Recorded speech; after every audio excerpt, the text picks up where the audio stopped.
Hello everyone, welcome to Divya education. आज है 22 जून और 22 जून से संबंधित जितने भी करंट अफेयर्स के क्वेश्चन बन सकते हैं जो कि हमारे प्रत्येक एग्जाम के लिए काफ़ी इम्पोर्टेंट है, उन सभी को हम इस वीडियो में सॉल्व करेंगे। ये जितने भी द हिंदू और दैनिक जागरण से जो हमारे एग्जाम के लिए इम्पोर्टेंट न्यूज है तो उनको हम क्वेश्चन फॉर्मेट में यहाँ पे सॉल्व करेंगे। ठीक है, कि जो भी हमारे करंट अपडेट आती है या करंट न्यूज आती है उनमें से किसी भी एग्जाम के लिए क्वेश्चन कैसे बन सकते हैं, UPSC, state PCS, SSC, banking, कहीं पे भी मतलब कैसे क्वेश्चन पूछे जा सकते हैं। ठीक है, तो क्वेश्चन फॉर्मेट में हम लोग सॉल्व करेंगे।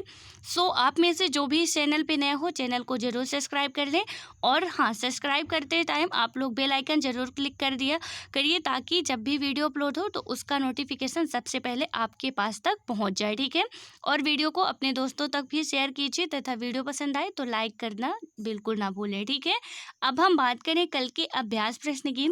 तो कल का अभ्यास प्रश्न था, संयुक्त राष्ट्र के व्यापार एवं विकास सम्मेलन यानी कि अंकटाड द्वारा हाल ही में जारी विश्व निवेश रिपोर्ट 2020 के अनुसार 2019 में प्रत्यक्ष विदेशी निवेश यानी कि एफडीआई के मामले में भारत का स्थान है।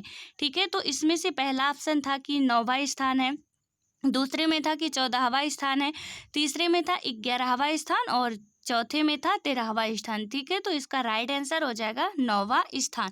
आप में से कई लोगों ने इसका बिल्कुल राइट आंसर दिया था।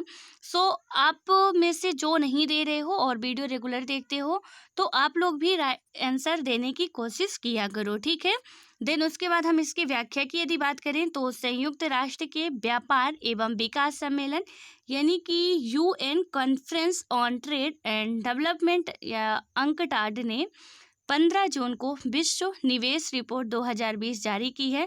इस रिपोर्ट के अनुसार भारत 2019 में 51 अरब डॉलर का प्रत्यक्ष विदेशी निवेश यानी कि फॉरेन डायरेक्ट इन्वेस्टमेंट हासिल करने के साथ वर्ष के दौरान दुनिया भर में 9वें नंबर पर रहा।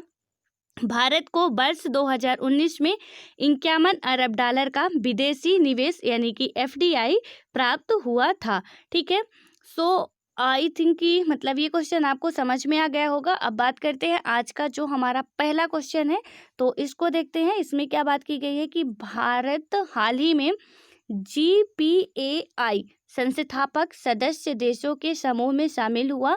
जीपीएआई का पूर्ण रूप क्या है यानी कि इसका फुल फॉर्म क्या है जीपीएआई का? तो यहाँ पे पहला ऑप्शन आपका दिया हुआ है global partnership on artificial intelligence, दूसरे में दिया हुआ है global pact on artificial insemination और तीसरे में दिया हुआ है कि general partnership on artificial intelligence और चौथा ऑप्शन दिया हुआ है global pact on artificial intelligence. ठीक है, तो इसका राइट आंसर हो जाएगा global partnership on artificial intelligence यानी कि जीपीएआई का फुल फॉर्म क्या हो गया? Global partnership on artificial intelligence. Right, then इसकी व्याख्या की बात करें यदि हम तो भारत वैश्विक कृत्रिम बुद्धिमत्ता भागीदारी जीपीएआई संस्थापक सदस्य देशों के समूह में 15 जून को शामिल हो गया। इस समूह में अमेरिका, ब्रिटेन, यूरोपीय संघ, कनाडा, फ्रांस सहित कई अन्य देश शामिल हैं। जीपीएआई यानी कि global partnership on artificial intelligence का संक्षिप्त रूप है। राइट, देन नेक्स्ट क्वेश्चन की यदि हम बात करें तो हमारा अगला क्वेश्चन है, ऑटिज्म से ग्रस्त लोगों को समाज में महत्व और गौरव की अनुभूति कराने के लिए प्रत्येक वर्ष 18 जून को ऑटिस्टिक प्राइड डे यानी कि ऑटिस्टिक प्राइड डे मनाया जाता है। ऑटिज्म में प्रभावित होता है, तो इसमें से पहला है कि हार्ट प्रभावित होता है, या दूसरे में है तंत्रिका तंत्र, तीसरे में है स्नायु तंत्र और चौथे में है फेफड़ा। ठीक है, तो इसका राइट आंसर होगा स्नायु तंत्र इसमें प्रभावित होता है मेन रूप से। इसकी व्याख्या की यदि हम बात करें तो प्रत्येक वर्ष 18 जून को ऑटिस्टिक प्राइड डे मनाया जाता है। यह दिवस ऑटिज्म से ग्रस्त लोगों को समाज में महत्व और गौरव की अनुभूति कराने के लिए मनाया जाता है। इसका उद्देश्य यह जागरूकता लाना है कि ऑटिज्म रोग मतलब कि ऑटिज्म कोई रोग नहीं बल्कि स्नायु तंत्र का विकार है जिसके कारण व्यक्ति के व्यवहार और सामाजिक संपर्क में असंतुलन आ जाता है। ठीक है, देन नेक्स्ट क्वेश्चन की यदि हम बात करें तो हाल ही में संयुक्त राष्ट्र सुरक्षा परिषद का अस्थायी सदस्य चुना गया है। इस संदर्भ में निम्न कथनों पर विचार करें। ठीक है, तो इसका पहला स्टेटमेंट है कि भारत पहली बार इस संगठन का सदस्य बना। दूसरा स्टेटमेंट है भारत का 2 साल का कार्यकाल 1 जनवरी 2021 से शुरू होगा। और इसका तीसरा स्टेटमेंट है कि भारत के साथ साथ आयरलैंड, मैक्सिको और नॉर्वे भी सुरक्षा परिषद के अस्थायी सदस्य चुने गए हैं। ठीक है, तो इसमें से ऑप्शन देखते हैं क्या क्या है। इनमें से हमको बताना है कि उपरोक्त कथनों में से कौन सा कथन सत्य है। तो जो 3 स्टेटमेंट दिए हुए हैं उनमें से कौन सा सत्य है। तो इसमें पहला ऑप्शन है केवल 1, दूसरे में है 2 और 3, तीसरे में है 1 और 3 और चौथे में है 1, 2 और 3। ठीक है, तो इसका राइट आंसर हो जाएगा 2 और 3। ठीक है, इसकी व्याख्या की यदि हम बात करें तो यहाँ पे क्या बात की गई है, भारत 2 साल के लिए संयुक्त राष्ट्र सुरक्षा परिषद का अस्थायी सदस्य चुन लिया गया है। 193 सदस्यों वाली संयुक्त राष्ट्र महासभा में भारत को 184 मत मिले हैं। भारत को 2 साल का कार्यकाल 1 जनवरी 2021 से 31 दिसंबर 2022 तक होगा। भारत के साथ साथ आयरलैंड, मैक्सिको और नॉर्वे ने भी सुरक्षा परिषद के चुनाव जीते हैं। संयुक्त राष्ट्र के इतिहास में भारत 8वीं बार प्रतिष्ठित सुरक्षा परिषद के लिए निर्वाचित हुआ है। ठीक है, तो इसके राइट आंसर जो हो जाएंगे वो कौन सा हो जाएगा, दूसरा और तीसरा स्टेटमेंट जो है सही है। क्योंकि पहला स्टेटमेंट इसलिए गलत है क्योंकि यहाँ पे भारत 8वीं बार चुना जा रहा है और यहाँ पे बात की जा रही है कि भारत पहली बार इस संगठन का सदस्य बना है, इसलिए ये गलत हो जाएगा। ठीक है, देन नेक्स्ट क्वेश्चन की यदि हम बात करें तो अगला क्वेश्चन जो है, स्किल सेल रोग के बारे में जागरूकता बढ़ाने के लिए प्रत्येक वर्ष 19 जून को विश्व स्किल दिवस यानी कि वर्ल्ड स्किल सेल डे मनाया जाता है। और स्किल सेल रोग में प्रभावित होता है। ठीक है, जो प्रभावित अंग है वो क्या होता है, तो यहाँ पे पहला ऑप्शन दिया हुआ है श्वेत रक्त कणिकाएं यानी कि WBC, लाल रक्त कणिकाएं यानी कि RBC और लीवर, यकृत और पित्ताशय। ठीक है, तो इसका राइट आंसर हो जाएगा लाल रक्त कणिकाएं यानी कि RBC। इसके व्याख्या की यदि हम बात करें तो प्रत्येक वर्ष 19 जून को विश्व स्किल सेल डे मनाया जाता है। यह दिन स्किल सेल रोग, इसके उपचार के उपायों के बारे में जागरूकता बढ़ाने और दुनिया भर में इस रोग पर प्रभावी नियंत्रण पाने के लिए मनाया जाता है।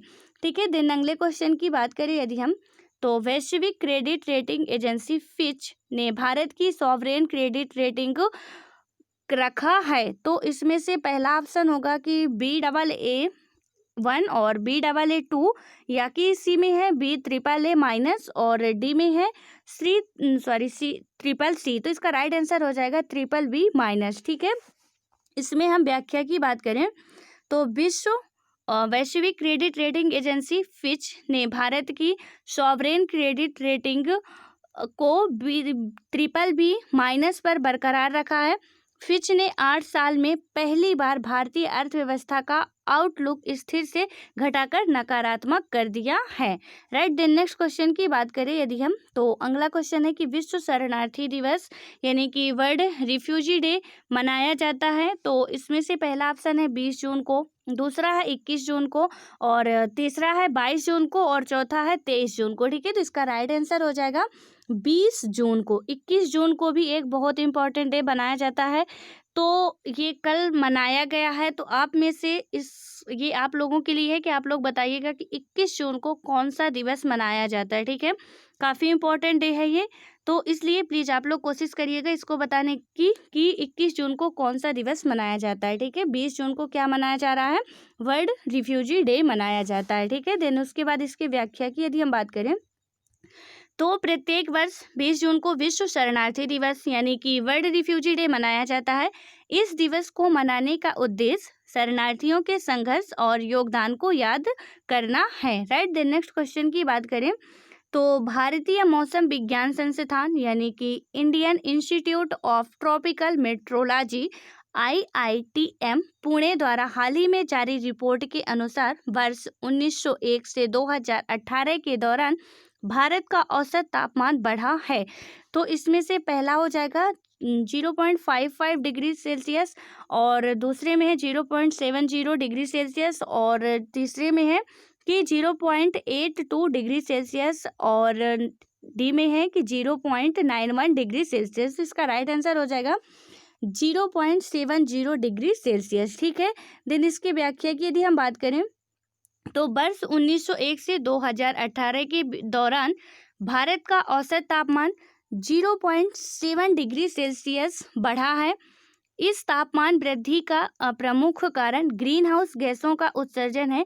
भारतीय मौसम विज्ञान संस्थान यानी कि Indian institute of tropical metrology IITM Pune ने हाल ही में एक जलवायु पूर्वानुमान मॉडल विकसित किया है। यह मॉडल भारतीय उपमहाद्वीप पर ग्लोबल वार्मिंग के प्रभाव को दर्शाने वाला प्रथम राष्ट्रीय जलवायु पूर्वानुमान मॉडल है। राइट। द नेक्स्ट क्वेश्चन की बात करें तो प्रधानमंत्री नरेंद्र मोदी ने हाल ही में गरीब कल्याण रोजगार अभियान की शुरुआत की है। इस संदर्भ में निम्न कथनों में से कौन सा या से कथन सत्य है। ठीक है। तो जो गरीब कल्याण रोजगार अभियान शुरू किया गया है प्रधानमंत्री मोदी जी के द्वारा, इनमें से कौन सा कथन सत्य है, तो इसको हमको बताना है। ठीक है। देन हम इसके पहले स्टेटमेंट की बात करें यदि, तो इसका उद्देश्य प्रवासी मजदूरों और ग्रामीण लोगों को आजीविका का अवसर उपलब्ध कराना है। दूसरा स्टेटमेंट है कि इसकी शुरुआत बिहार के खगड़िया जिले में तेलिहार गांव से की गई है। और तीसरा स्टेटमेंट है कि यह अभियान एक साथ 6 राज्यों के 116 ऐसे जिलों में चलाया जाएगा। ठीक है। देन तो इसमें पहला क्वेश्चन है, मतलब पहला ऑप्शन है इसका कि केवल 1, दूसरे में है केवल 2, तीसरे में 1 और 3, और चौथे में 1, 2 और 3। तो इसका राइट आंसर हो जाएगा 1, 2 और 3। इसकी व्याख्या की यदि हम बात करें तो प्रवासी मजदूरों और ग्रामीण लोगों को आजीविका के अवसर उपलब्ध कराने के लिए गरीब कल्याण रोजगार अभियान की शुरुआत की गई है। इसकी शुरुआत प्रधानमंत्री मोदी ने 20 जून को बिहार के खगड़िया जिले में तेलिहार गांव से वीडियो कॉन्फ्रेंस के माध्यम से की। इस अभियान का उद्देश्य लोगों को घर के पास से ही उनके कौशल के अनुरूप रोजगार के अवसर उपलब्ध कराना है। यह अभियान एक साथ 6 राज्यों के 116 ऐसे जिलों में चलाया जाएगा जहां लौटे प्रवासी मजदूरों की संख्या 25,000 से ज़्यादा है। ये राज्य हैं बिहार, उत्तर प्रदेश, झारखंड, उड़ीसा, मध्य प्रदेश और राजस्थान। इन जिलों में यह अभियान सामान्य सेवा केंद्रों और कृषि विज्ञान केंद्रों के माध्यम से चलाया जाएगा। ठीक है। तो इसके तीनों स्टेटमेंट सही हो जाएंगे।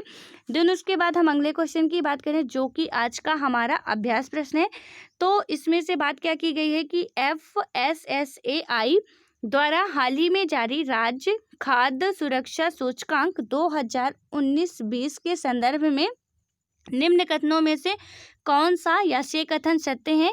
तो इसका पहला जो ऑप्शन है हो जाएगा इस सूचकांक में गुजरात, तमिलनाडु और महाराष्ट्र शीर्ष पर है। दूसरा स्टेटमेंट है कि FSSAI द्वारा जारी यह दूसरा राज्य खाद्य सुरक्षा सूचकांक है। और तीसरा है कि FSSAI का जो फुल फॉर्म होता है क्या है, food safety and security authority of India का संक्षिप्त रूप है। ठीक है। तो इसमें से पहला ऑप्शन है केवल 1, दूसरे में है केवल 2, तीसरे में 1 और 3, और चौथे में 1, 2 और 3।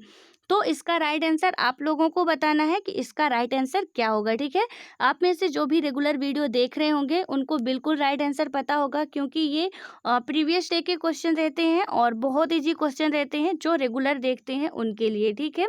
सो आप लोग भी इसको रेगुलर देखा करिए और क्वेश्चन का आंसर देने की ज़रूर कोशिश किया करिए, क्योंकि आपका इससे रिवाइज होता है और ये आपके लिए बहुत बड़ा प्लस पॉइंट हो सकता है। ठीक है। सो मिलते हैं नेक्स्ट वीडियो में और आशा करते हैं कि आप सभी इसका राइट आंसर दोगे। तो मिलते हैं नेक्स्ट वीडियो में, तब तक के लिए पढ़ते रहो, खुश रहो, ऑल द बेस्ट।